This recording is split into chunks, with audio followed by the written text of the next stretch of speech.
ಪ್ರಿಯಮದಪ್ಪ ಇವತ್ತಿನ ಪಯಣ ಎಲ್ಲಿಗಪ್ಪ ಅಂತಂದ್ರೆ ಹೊಸೂರು ಕೋಟೆ ಮಾರಿಯಮ್ಮನ ದೇವಾಲಯದ ಕಡೆಗೆ. ಇಷ್ಟು ದೊಡ್ಡ ವಿಶಾಲವಾದ ಹೊಸೂರಿನಲ್ಲಿ ದೊಡ್ಡ ದೇವಾಲಯವು ಅಮ್ಮನ ದೇವಾಲಯವು ಎಂದರೆ ಈ ಕೋಟೆ ಮಾರಿಯಮ್ಮನ ದೇವಾಲಯವು ಅಂತಾನೆ ಹೇಳ್ಬೋದು. ನಮ್ಮ ತಮಿಳುನಾಡು ಹೊಸೂರು ಸುತ್ತಮುತ್ತ ಗ್ರಾಮಗಳಲ್ಲಿ ಕೋಟೆ ಮಾರಿಯಮ್ಮನ ಭಕ್ತರು ಲಕ್ಷಕ್ಕೂ ಹೆಚ್ಚು ಭಕ್ತರು ಇದ್ದಾರೆ ಅಂತಾನೆ ಹೇಳ್ಬೋದು. ಇದು ಒಂದು ಅತಿ ಪುರಾತನವಾದ ಒಂದು ದೇವಾಲಯವು, ಹಾಗೆ ಒಂದು ದೊಡ್ಡ ಶಕ್ತಿಪೀಠ, ಒಂದು ದೊಡ್ಡ ನಂಬಿಕೆಯ ದೇವಾಲಯವಾಗಿ ಉಳಿದುಕೊಂಡಿದೆ. ಇಲ್ಲಿ ನಿಮಗೆ ಪ್ರತಿದಿನವೂ ಮಹಾಮಂಗಳ ದೊರೆಯುತ್ತದೆ. ಪ್ರತಿ ಶುಕ್ರವಾರವೂ ಇಲ್ಲಿ ವಿಶೇಷ ದಿನವಾಗಿ ಉಳಿದುಕೊಂಡಿದೆ. ಇನ್ನು ಇಲ್ಲಿ ಪ್ರತಿ ವರ್ಷವೂ ಪ್ರಾಣವನ್ನು ಒತ್ತೆ ಇಟ್ಟು ಸೂಲಗಳನ್ನು ಕುಚ್ಚಿ ಅತಿ ವಿಜೃಂಭಣೆಯಿಂದ ಕೋಟೆ ಮಾರಿಯಮ್ಮನ ಹಬ್ಬವನ್ನು ಆಚರಣೆ ಮಾಡ್ತಾರೆ.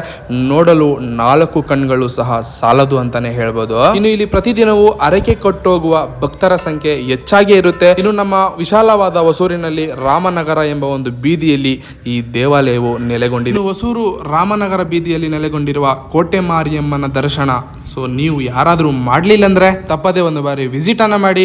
ಹಾಗೆ ನಿಮ್ಮ ಜೀವನದಲ್ಲಿ ಏನಾದರೂ ಭಿನ್ನವಿದ್ದಲ್ಲಿ ಒಂದು ಹರಕೆನ ಸಹ ಕಟ್ಟೋಗಿ. ಲಕ್ಷಾಂತರ ಹರಕೆಗಳ ಮಧ್ಯೆ ನಿಮ್ಮ ಹರಕೆಯು ಒಂದು ಜಯವಾಗಲಿ ಅಂತ ಹೇಳ್ತಾ ಎಚ್ಚೆತ್ತಿಗೆ ಈ ವಿಡಿಯೋ ಎಲ್ಲರಿಗೂ ಶೇರ್ ಮಾಡಿ. ಇನ್ನು ನಮ್ಮ ಕೃಷ್ಣಗಿರಿ ಜಿಲ್ಲೆ ಡೆಂಕನಕಟ್ಟೆ ತಾಲೂಕಲ್ಲಿ ಹಲವು ದೇವಾಲಯಗಳ ವಿಡಿಯೋ ಮಾಡುವ ಒಂದು ಬಾಕಿ ಇದೆ.